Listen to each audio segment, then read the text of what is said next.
This is Inside Indiana Business Radio for the morning of Wednesday, May 22nd, 2024. I'm Alex Brown. On Tuesday, the public got its first look at the Ohio River Vision and Strategic Plan during a community celebration in downtown Evansville.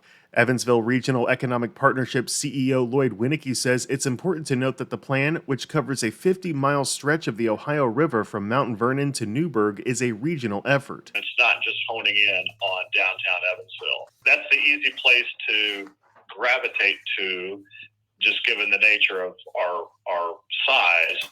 But I think the fact that as a region we decided to undertake this project really says a lot about the level of collaboration that exists all around Southwest Indiana. And then beyond that, I would just offer this, that I think the other thing that's intriguing is, this really is a plan for not just, current community leaders, but also future community leaders. This is a roadmap for the next, 15, 20, 25 years. The plan aims to develop a more attractive and healthier region, draw new residents and visitors, and take advantage of existing riverfront investments. Recommendations include new riverfront parks, trails, and public spaces, as well as proposed housing, office, and retail development. You can connect to the plan at InsideIndianaBusiness.com.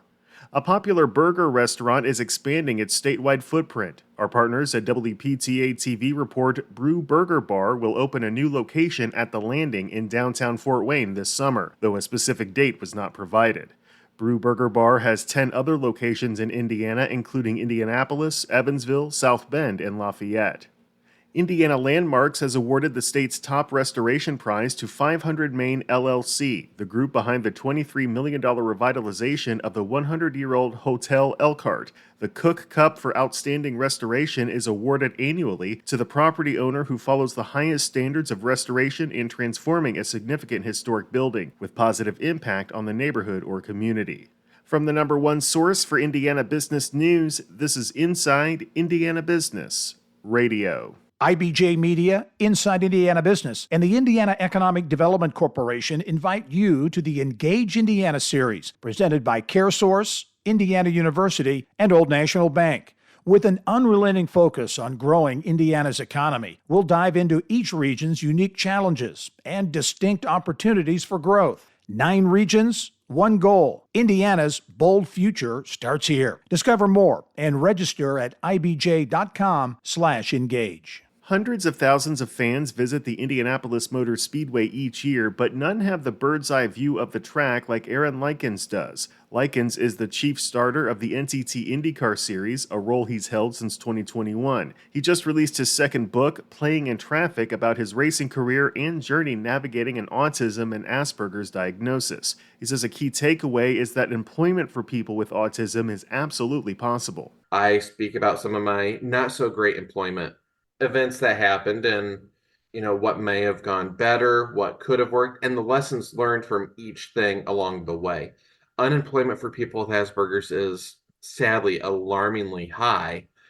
So often we want everything right now, but it's very much like a game where you have to go through step 1 to step 2 to have the right components to be able to do whatever the final task is.